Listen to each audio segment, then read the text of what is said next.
This is the new method to create speed ramps in DaVinci Resolve. Easier, faster, and with total control to adjust the speed exactly how you want.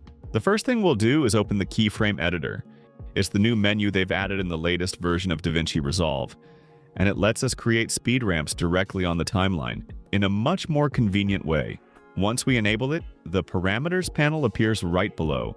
Click on the three dots in the corner and enable the option Display All Video Parameters. By default, several parameters are active. We can disable them all by clicking the curve icon next to Transform. We only need one parameter, which is at the very bottom of the list. Scroll all the way down and under the Speed section, activate Retime Speed by clicking the curve icon next to it. Done! Now we can start changing the speed of our clip. To begin, open the Keyframe Curves panel by clicking this little icon on the left. This is where we'll make the speed changes.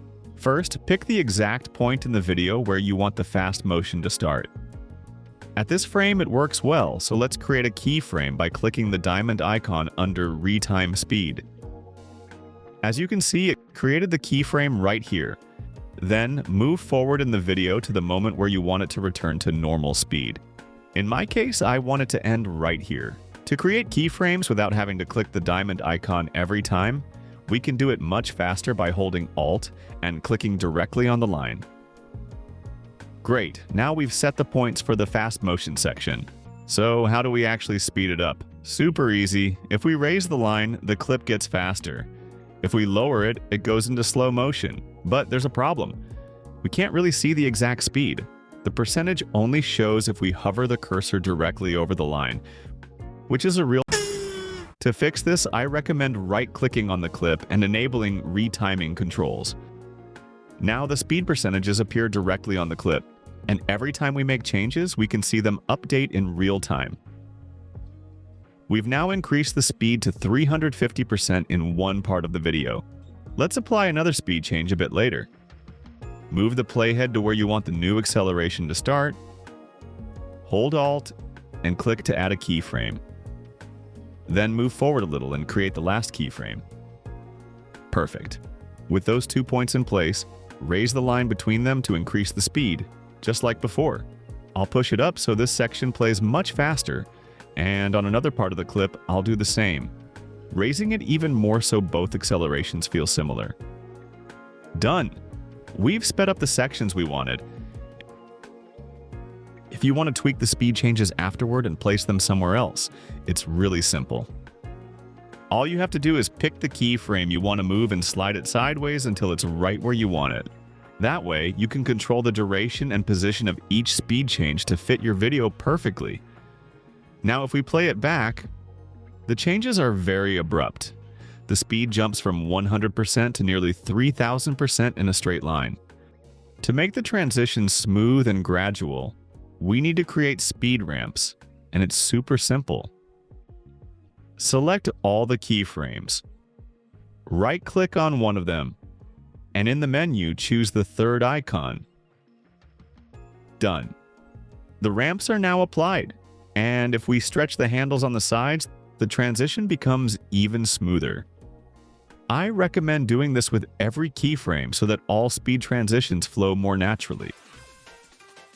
As you can see, the changes now feel much less harsh, and the transitions are way smoother.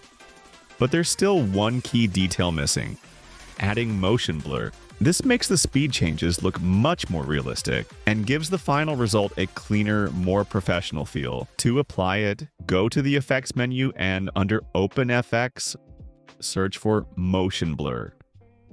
We only need to apply it to the parts of the clip where we increase the speed. To isolate those areas, grab the blade tool and cut the clip right where each ramp begins and ends.